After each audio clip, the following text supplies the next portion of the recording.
Jobs, economy, pipelines. If you pay attention to Alberta politics, these themes are very familiar to you. Today, we have Alberta's 18th Premier, Jason Kenney, joining us to talk about these issues and to see what's changed in the debate. Mr. Kenney, thanks for being here today. Great to be here, Ryan. Congratulations on your new show. Thank you. It's really great to have you. So tell me, what kind of flashbacks are you getting from all this pipeline talk these days? Yeah, jobs, economy, pipelines. It sounds kind of familiar to me. That was our 2019 election slogan for the entire Alberta campaign, of course. Perennial issues, to be sure, for good reason. The single biggest industry in Canada, the largest job and revenue creator, the largest source of government revenues, are the Canadian oil and gas sector, Alberta oil sands in particular. And given the threat and pressure from Donald Trump's protectionism, if we want to achieve the political consensus demonstrated in the last federal election around becoming an energy superpower, becoming less dependent on the United States, then the single biggest and fastest way we can do so is through the construction of additional major coastal pipelines. So I think that's why we are back into this debate. Quite frankly, Prime Minister Carney has raised expectations. Build, baby, build. Speeding up approvals, getting government out of the way, one Canadian economy, knocking down interprovincial trade barriers. All of that is what he was elected to do. So I think Albertans are expecting him to stay true to his word and deal seriously with the prospect of additional major oil egress to whether it's the West Coast or the U.S. Yeah, and there's so many topics. We're going to pull them apart one at a time. So before we get to the West Coast pipeline, I wanted to bring up Keystone XL. It's back in the news. Of course, you're very familiar with it. It came up when you were premier, and Alberta put quite a lot of force behind it. What do you think about that project? Do you think it's likely to now move ahead again? I think that Mark Carney putting this on the table with President Trump in his White House visit was really a strategically smart move. And I've been saying this for some time. Let me be blunt, Ryan. I think the chances of getting, I'll call it Keystone XL 2.0, the chance of getting something like that done, and another major pipeline carrying Alberta oil to the U.S. Gulf Coast, is much greater than the chance of a West Coast pipeline. Because why? Because it would be a hell of a lot cheaper, simpler, and faster. The topography is a lot simpler, first of all, between, basically avoiding having to go through the mountains. And secondly, assets are already in the ground as a result of the work that we did with TC Energy and my government of Alberta. When I was premier, we strung the pipe between Hardisty and the Montana-Saskatchewan border. That's about 400 kilometers of pipe that's already in the ground.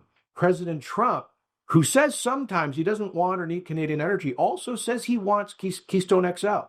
He seems to be committed to that project. I think this is a judo move where we could get him to buy into more Canadian exports and make him realize that the United States benefits from its privileged trading relationship with Canada. I think if we got behind this project, it would be tremendous leverage to get Trump to reduce tariffs in other areas and hopefully protect our market access through NAFTA when that comes up for renegotiation next summer. So plus, he would hermit it quickly. He could designate it a urgent project under the Defense Procurement Act, put it under the aegis of the Army Corps of Engineers for accelerated approvals.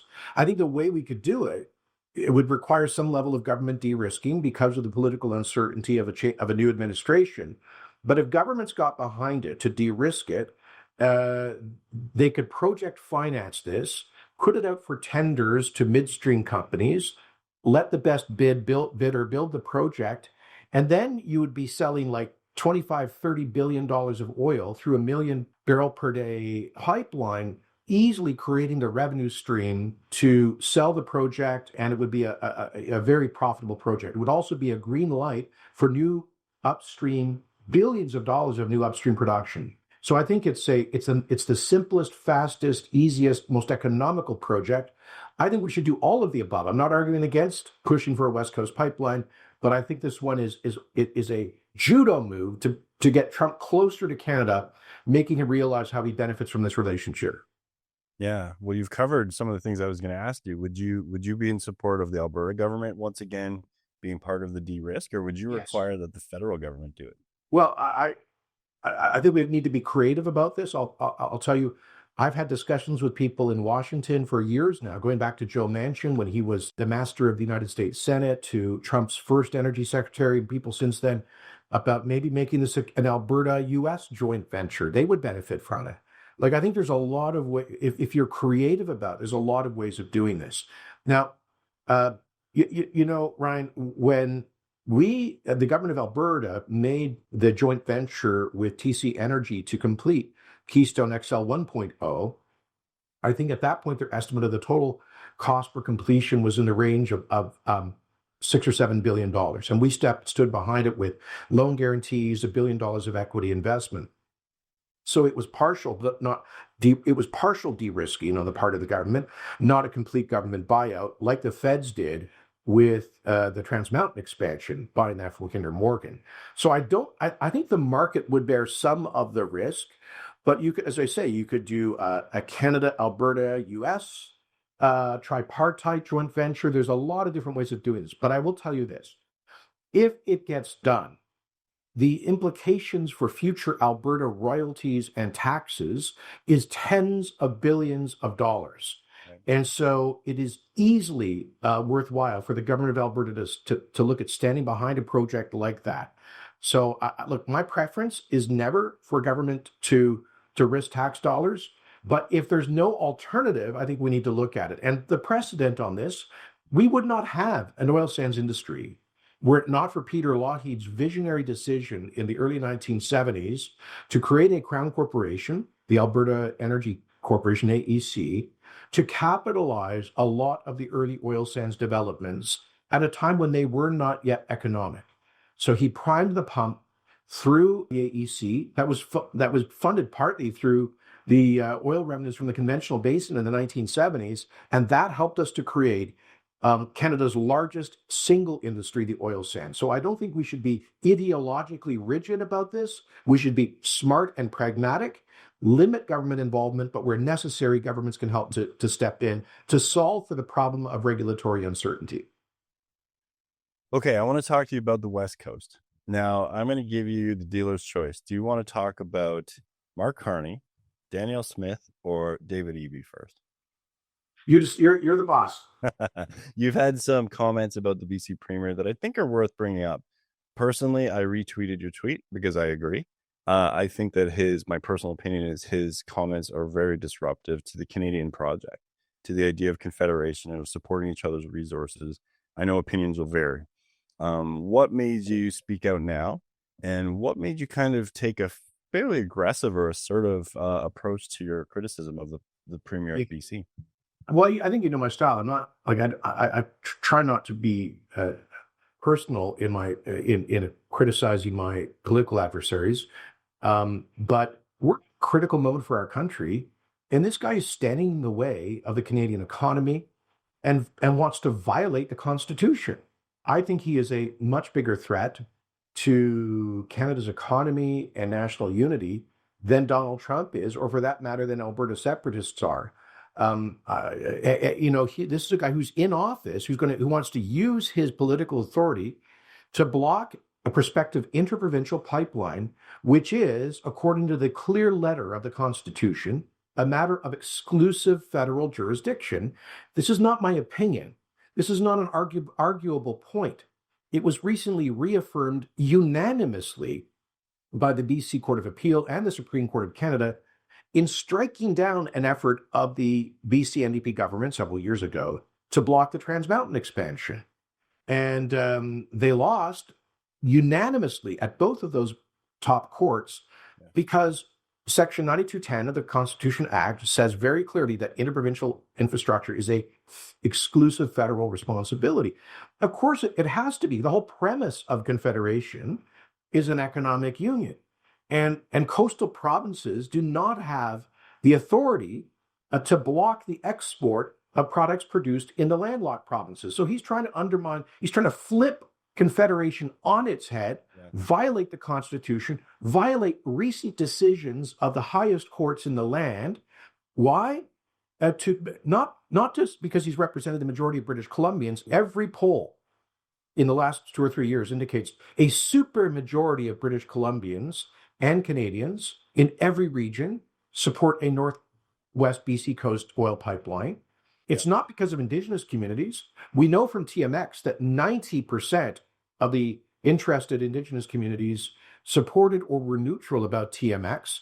And by the way, Indigenous communities would be the biggest winners in a West Coast oil pipeline through equity participation, which is the new model for resource development projects for First Nations. And they would be the biggest winners in terms of employment. So what's this all about? John Horgan, the late, great NDP premier, he was a good friend of mine. He was a common sense, pro-jobs, blue-collar, old-school New Democrat. He told me that when BC lost the Supreme Court on the TMX issue, he said, Jason, we're downing tools. We are going to make sure this is built. He said, we acknowledge that you guys are on the right side of this legally now.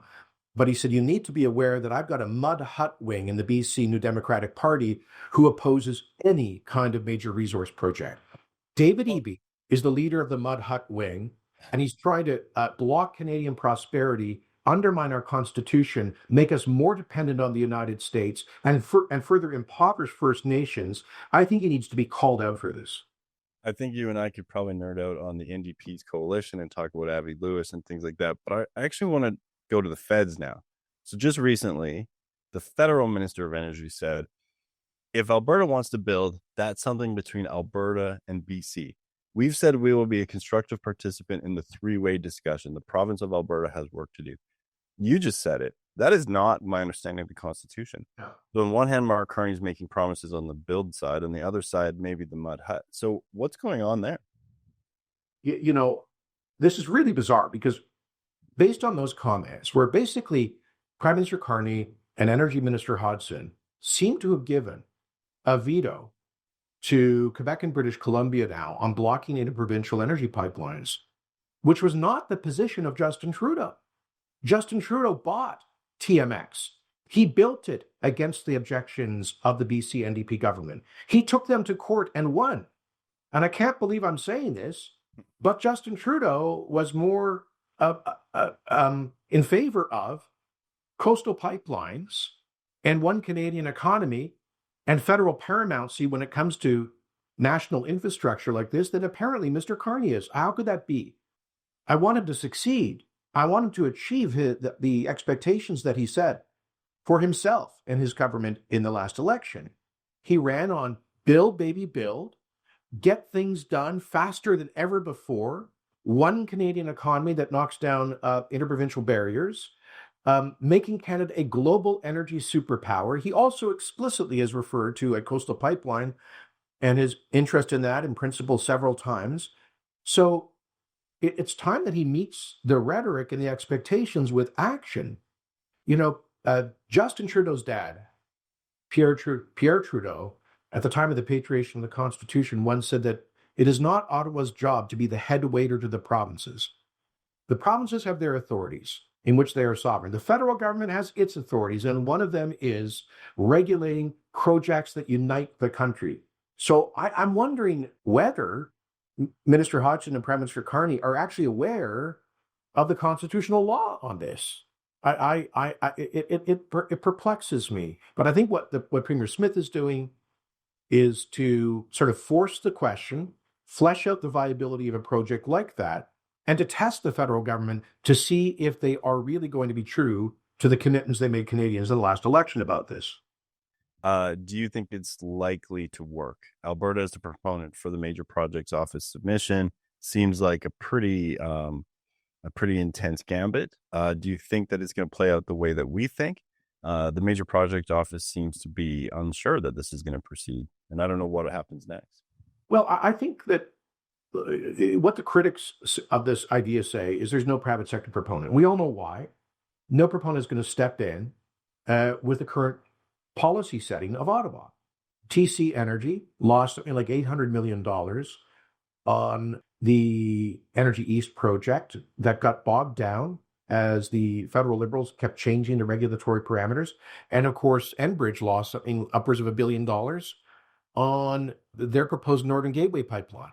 So no company is going to go and risk hundreds of millions of shareholders' dollars on a project where we have C-69, what I coined is the No More Pipelines law still in place, despite Alberta winning at the Supreme Court of Canada on its unconstitutionality, or with the emissions cap in place, because the oil sands companies cannot invest billions in new additional incremental upstream production in the face of the emissions cap. So you can't fill the pipeline with the emissions cap in place. And thirdly, nobody's going to invest in that when there's the C49 Northwest BC tanker ban, coastal tanker ban in place. So this is a way, I think, of working through those issues and identifying how this could be commercially viable, how it could be project financed, how it could be built conditionally with Indigenous support, but only if Ottawa fixes those big policy problems.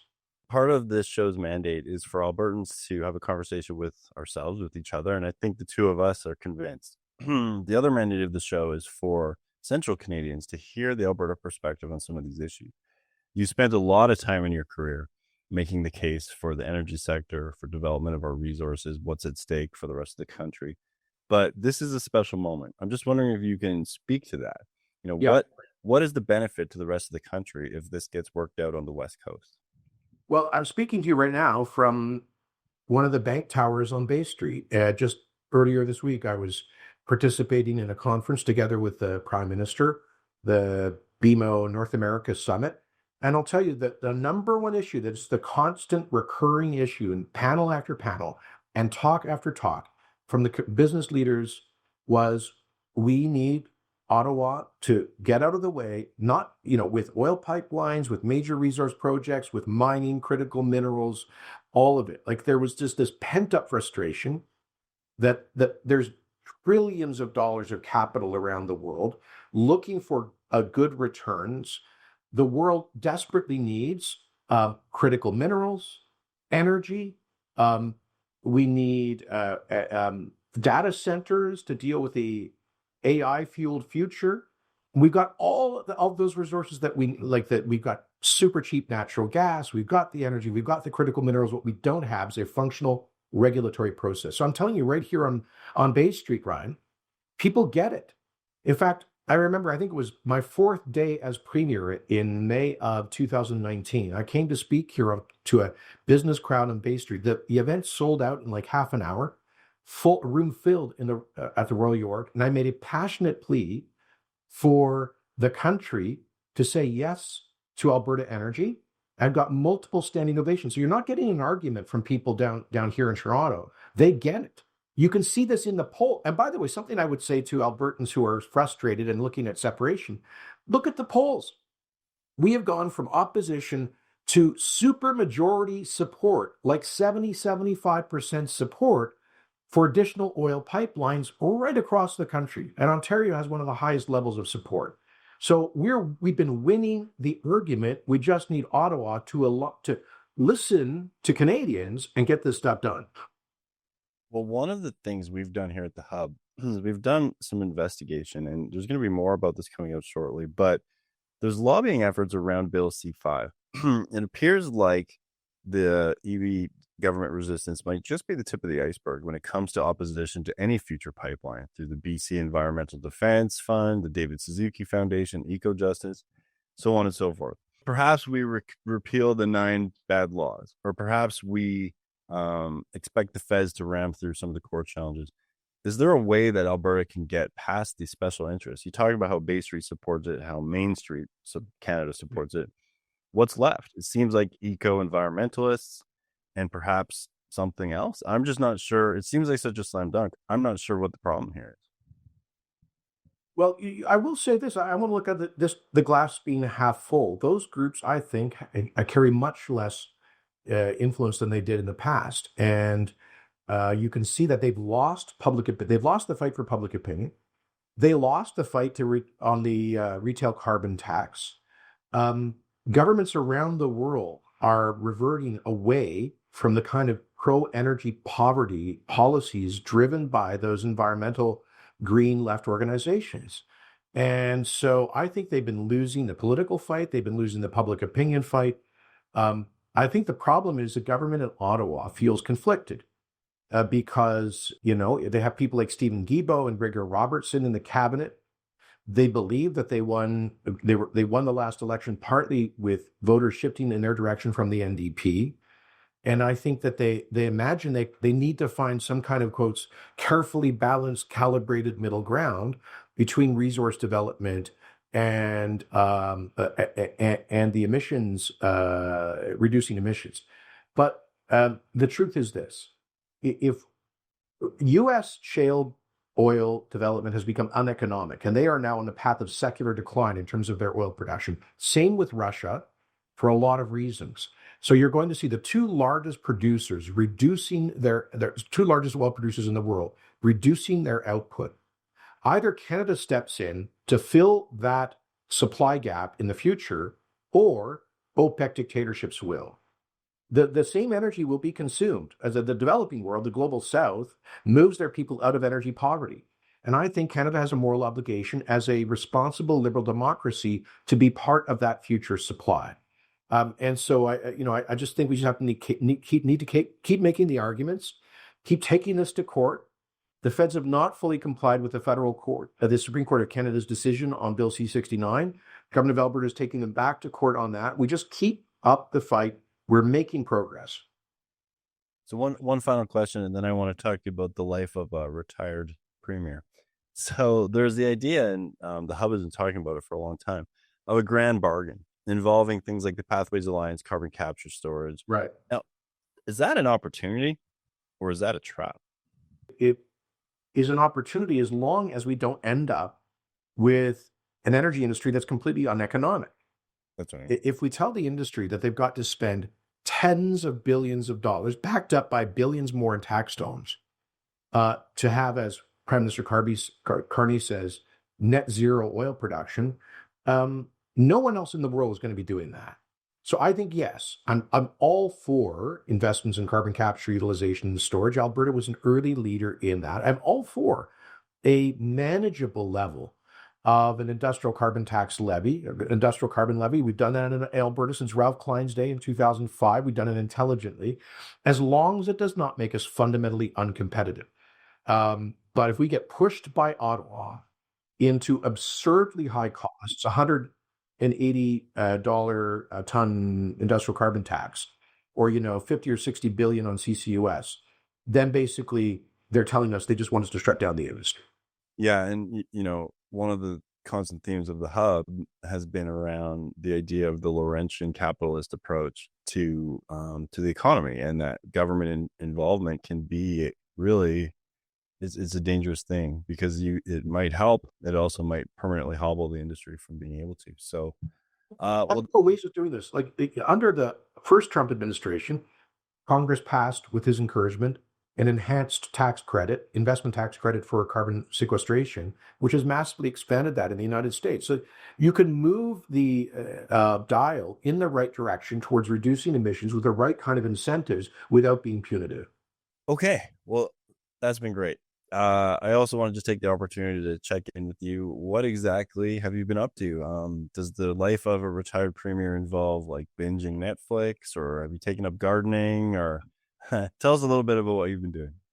Those sounds like great ideas, but no, I after leaving government after 25 years in elected life and several years before that with the Taxpayers Federation, I took a few weeks of private time, and I got really sick with all sorts of minor ailments, and my doctor said it's because I was addicted to adrenaline. So I got busy right away, and I'm really enjoying life in the private sector. I've got lots of challenging, fun, interesting roles on boards, at business advisory positions, strategic advisory roles, some consulting. I do a lot of public presentations to conferences across the country. I'm a senior fellow at the C.D. Howe Institute. I co-chair their U.S.-Canada trade group. Before that, I co-chaired their supply chains working group, and I'm very involved in their immigration policy council.